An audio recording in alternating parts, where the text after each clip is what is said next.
Oi, meu nome é Ayumi Hanada, sou dançarina, produtora cultural, pesquisadora do corpo em movimento e também sou provocadora de processos criativos em dança. Eu sou também idealizadora do projeto Fluxo em Redes e desde 2018 com este projeto eu venho aprofundando a minha pesquisa que relaciona a dança contemporânea com o audiovisual. Então neste vídeo eu vou trazer para vocês 7 dicas super práticas para você aplicar nas suas criações caseiras em vídeo e dar aquela potencializada nas suas criações. Então vem comigo! Bom, antes de mais nada, vamos entender a diferença entre um registro e uma videodança.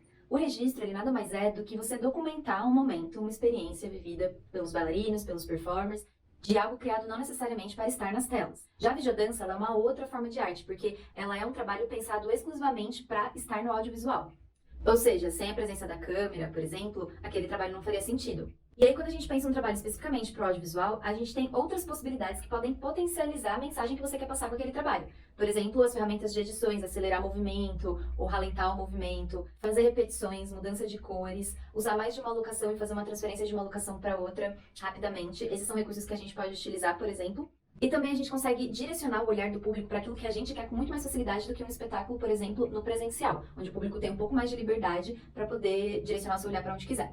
Então, quando a gente pensa em um trabalho especificamente para o audiovisual, uma videodança, por exemplo, a gente tem que entender todas essas ferramentas e essas possibilidades como potencializadoras do nosso trabalho, como parte da dramaturgia, como parte da criação daquilo que a gente está querendo dizer de fato. Para a gente poder entender um pouco melhor essa diferença, eu vou dar 3 exemplos de trabalhos que se utilizam ou não do audiovisual. O primeiro deles é o Tic Clock Dance, da Companhia Jovem de Dança de Jundiaí. Nesse trabalho, os bailarinos, junto com o diretor artístico, que é o Alex Soares, se inspiraram em um aplicativo, o TikTok, e se utilizaram de diferentes recursos e ferramentas digitais para poder criar o trabalho e potencializar aquilo que eles estavam querendo, a mensagem que eles estavam querendo passar. Sem a câmera, sem as ferramentas de edição, sem os celulares, esse trabalho não faria sentido algum.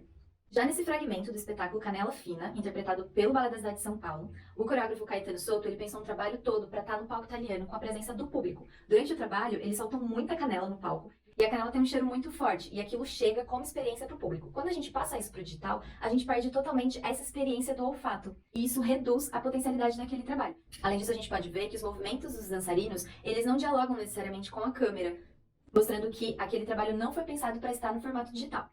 O terceiro exemplo é o espetáculo Quase, do projeto Fluxo em Redes, que foi dirigido por mim. E eu, junto com as intérpretes criadoras, pensei em ir um pouco além e fundir a videodança com um espetáculo ao vivo totalmente no digital, numa plataforma digital que é o Zoom. Dessa forma a gente se utiliza também das posições de câmeras, das transições com a câmera e da relação corpo-câmera para trazer para o público uma experiência diferente dentro desse meio digital. Então a câmera, por exemplo, fazia parte da nossa coreografia. E sem ela, tudo que a gente criou não faria sentido. Para fazer esse espetáculo presencialmente, com público presencial, sem câmeras, a gente teria que criar outro trabalho. Dados todos os exemplos, então bora para as dicas. Dica número 1. Escolha o conceito do seu vídeo. Antes de tudo, você precisa escolher qual é a ideia, qual é a temática, sobre o que você quer falar, que mensagem você quer passar, quais sensações você quer transmitir para o seu público. É importante que você escolha o conceito do vídeo, porque todas as suas próximas escolhas vão depender disso. Qual figurino, qual iluminação, quais locações, que ângulos de câmera, como você quer dialogar com o público. Por exemplo, no vídeo Olhos, da série Volúvel, a ideia era passar algumas sensações que chegaram junto com a pandemia. Por exemplo, esse medo de tocar com as mãos, esse medo das nossas próprias mãos fizeram com que a gente desse mais atenção ao olhar, com que a gente olhasse mais as coisas, observasse mais os detalhes, tocasse com os olhos, abraçasse com os olhos. E por isso, eu queria transmitir uma sensação de aconchego, de detalhes, uma coisa mais singela. Então eu escolhi, por exemplo, uma locação externa onde batesse muita luz solar.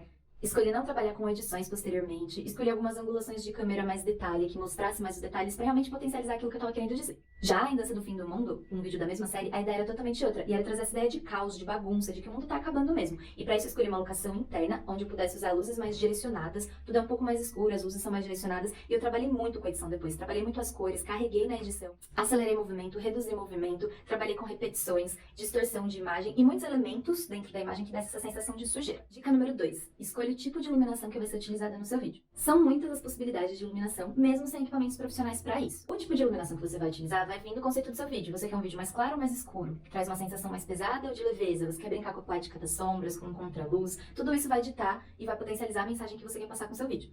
Então, vou listar algumas possibilidades de iluminação que podem ser feitas com objetos simples e coisas simples que você tem na sua casa e também alguns equipamentos que podem ser comprados. A primeira delas é a luz natural. Para vídeos mais simples, é sempre indicada a utilização de luz natural, ou seja, durante o dia. Pode ser feito tanto no ambiente externo, onde pegue bastante sol, quanto no ambiente interno, num cômodo que tenha bastante entrada de luz.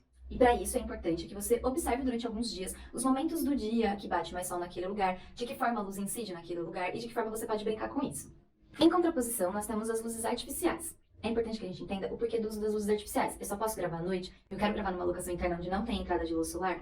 Como que isso vai contribuir para o conceito do meu vídeo? E aí a gente precisa ter muito cuidado ao escolher a luz artificial dessas que a gente tem em casa, porque em alguns aparelhos celulares, por exemplo, o vídeo pode ficar escuro e com pouca qualidade, porque a luz artificial é bem mais fraca que a luz natural. E aí com isso a gente pode utilizar outros recursos para poder potencializar essa luz artificial, como as luzes mais direcionadas, usando abajures, lanternas, tanto lanternas de celular quanto essas lanternas de acampamento, de bicicleta, luzes decorativas, velas, são muitas as possibilidades que a gente tem em casa, mas a gente também pode comprar equipamentos como os softbox, os ring lights, as luzes de LED, que dão aquela potencializada na iluminação para você poder gravar em espaços mais internos, onde não bate luz solar. E também para você poder direcionar para onde você quer que essa luz aponte. Se você quer que o seu rosto fique mais iluminado que o restante do corpo, que você fique mais iluminado que o ambiente, que você dê atenção só para uma parte específica do corpo, isso é possível fazer com as luzes direcionadas. Aqui a imaginação é o limite, então faça várias experiências antes de gravar. São muitas as possibilidades que você pode ter com uma vela, por exemplo, ou uma lanterna, criando todo um ambiente que vai fazer todo sentido para o conceito do seu vídeo. É possível a gente pensar também na utilização de cores para edição, sem pensar em programas de edição, no ato da gravação mesmo. Isso é possível adicionando elementos ou objetos na frente da câmera ou na frente da sua luz. Por exemplo, o papel celofane, que é um papel super barato que você encontra em qualquer papelaria e tem de várias cores, você pode pegar e enrolar em volta da sua lâmpada. E isso faz com que toda a cor do seu ambiente mude, transformando tudo que é possível em poesia. Outro elemento que é bastante poético dentro de videodanças é a utilização de sombras. E elas podem ser conseguidas tanto com luz natural quanto com luz artificial. Você pode brincar com a sua sombra projetada no chão, na parede, entrecortada entre objetos, ou também as sombras que as luzes fazem no seu próprio corpo. Por exemplo, metade do seu rosto iluminado, metade do seu rosto na sombra. Observe os diferentes horários do seu dia e as diferentes formas que o sol incide, por exemplo, nos cômodos, e como que você pode trabalhar com as sombras ou as posições das lanternas e das outras luzes mais direcionadas, que faz com que a sua sombra mude de tamanho, de formato, e que você possa transformar tudo isso de uma forma poética dentro do seu vídeo. E por último, outra forma de utilização da iluminação é com a luz de contra. A luz de contra também é super poética e dá outro ar para o seu videodança. A luz de contra nada mais é do que você utilizar a câmera contra a luz e contra você. Isso vai fazer com que os detalhes se percam. Mas você ganha um contraste do contorno do seu corpo com o ambiente. E isso, para movimentos dançados, fica muito bonito. A luz de contra também pode ser conseguida tanto com luz natural, tanto com luz artificial. Experimente as possibilidades e veja o que faz sentido para você. Dica número 3. Escolha a locação. A locação nada mais é do que o espaço ou os espaços que você vai utilizar para a gravação do seu vídeo. Você vai querer fazer dentro de um cômodo da casa, passando por vários cômodos da casa, numa rua super movimentada. Tudo isso você pensa a partir do conceito do seu vídeo, o tipo de iluminação que você quer usar e como isso vai contribuir para a mensagem que você quer passar para o público. Ou seja, ao escolher a locação, você precisa entender quais elementos fazem parte daquela locação, se eles fazem sentido em aparecer no seu vídeo e se não, se é possível tirá-los da imagem. E também é importante que você entenda qual o tempo disponível para gravação, se o tempo que você vai utilizar para gravar condiz com as mudanças de luz que ocorrem naquele período. E também se tem outros elementos como barulho que vão atrapalhar a sua atenção ou não para a gravação daquele vídeo. Dica número 4. Escolha as posições e angulações de câmera que você quer utilizar no seu vídeo. Antes de tudo, você precisa entender se você vai usar apenas um tipo de angulação ou mais de um, e o quanto isso vai prender a atenção do seu público ou não. Depois você pensa se seu vídeo vai ser um plano sequência ou se ele vai ser editado depois. O vídeo em plano sequência nada mais é do que uma sequência de acontecimentos do começo ao fim, sem cortes. Ao gravar um vídeo em plano sequência, é importante que você entenda por quais posições de câmera você quer passar e como você vai fazer as transições entre uma posição e outra, para que tudo que você faça pareça pensado e não um acidente. É praticamente como se a câmera fizesse parte da sua coreografia também. Já quando você vai fazer um vídeo com possibilidades de edição, essas transições não necessariamente precisam ser pensadas, pois você pode fazer cortes entre uma posição de câmera e a outra. Mas é importante também que você tenha um roteiro contendo todas as posições e angulações que você quer usar e todas as cenas que você quer gravar, para que você não se perca no meio da gravação e também para que facilite o processo de edição depois. São inúmeros os números de planos e angulações que você pode usar dentro de uma gravação, mas é importante que você entenda quais fazem sentido dentro do conceito do seu vídeo. Não adianta você querer usar todos os planos e angulações e aquilo ficar confuso e não ter sentido dentro da sua criação. Então eu vou listar a seguir algumas possibilidades de angulações com exemplo.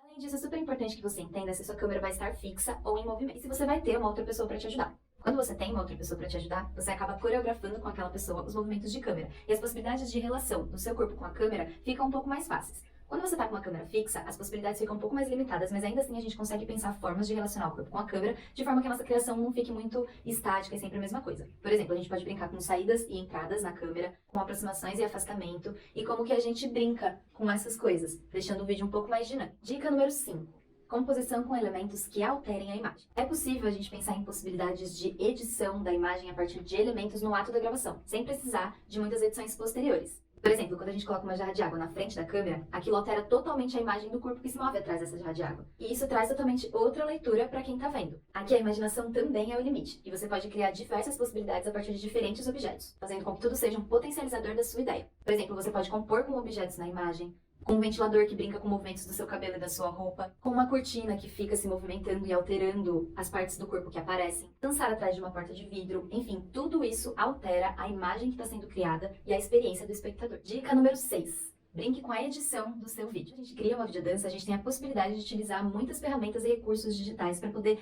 alterar aquela gravação que você fez e chegar em lugares que talvez você não conseguisse sozinha, só com seu corpo. Por exemplo, acelerar muito um movimento e chegar numa velocidade que você não consegue fisicamente. Ou reduzir um salto que você faz e fazer com que isso seja feito muito lentamente. Duplicar a imagem, ter três de você, alterar as cores. Enfim, são muitas as possibilidades e isso pode potencializar muito a ideia do seu vídeo. Existem na internet vários programas e aplicativos gratuitos para você poder brincar com essas ferramentas de edição, tanto para celulares quanto para computadores. Alguns mais simples e outros um pouco mais complexos, mas que trazem outras possibilidades que a gente nem imagina. Então eu vou deixar para vocês 5 aplicativos de celulares e 5 programas de computadores gratuitos com as suas possibilidades para você poder explorar e ver qual se encaixa melhor com a sua possibilidade técnica e com o que você está querendo trazer para o seu vídeo.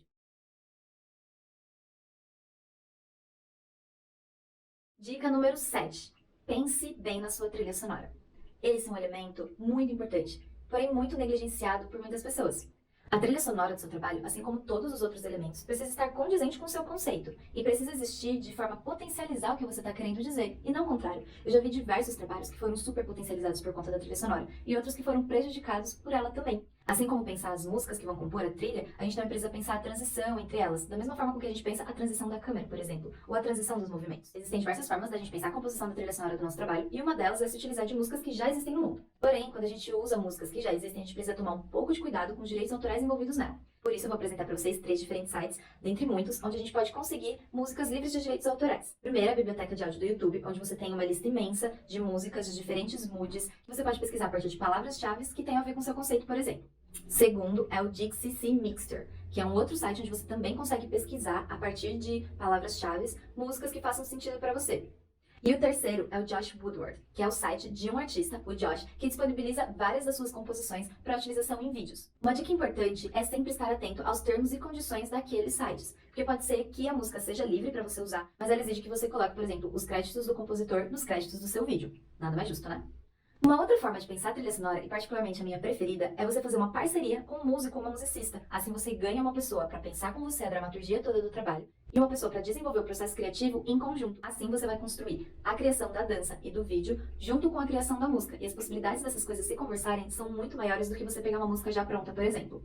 Tendo uma pessoa para trabalhar a trilha sonora com você, você consegue provocar a criação dessa música. O criador da música consegue provocar a criação da sua dança e você também consegue mudar coisas que você acha que não fazem mais sentido. Afinal, todo o processo criativo é mutante. Eu particularmente adoro esse jeito de trabalhar e tenho um músico que trabalha comigo em parceria no Fluxo em Redes, o Carva. E ele vai trazer para vocês no outro vídeo dicas para criações em áudio caseiras. Como que você pode pensar a construção das suas músicas, onde você pode conseguir elementos e formas muito bacanas de se pensar a criação de uma música. Também com programas gratuitos e coisas super simples que você tem em casa. Espero que você tenha gostado desse vídeo e tenha aproveitado muito as dicas. São dicas básicas, mas que podem dar um outro ar para o seu trabalho. Siga o @Fluxo em Redes e deixe aqui seu comentário sobre o que você achou ou outras dicas que você acha que são super importantes para se pensar a criação em vídeo. Um beijo!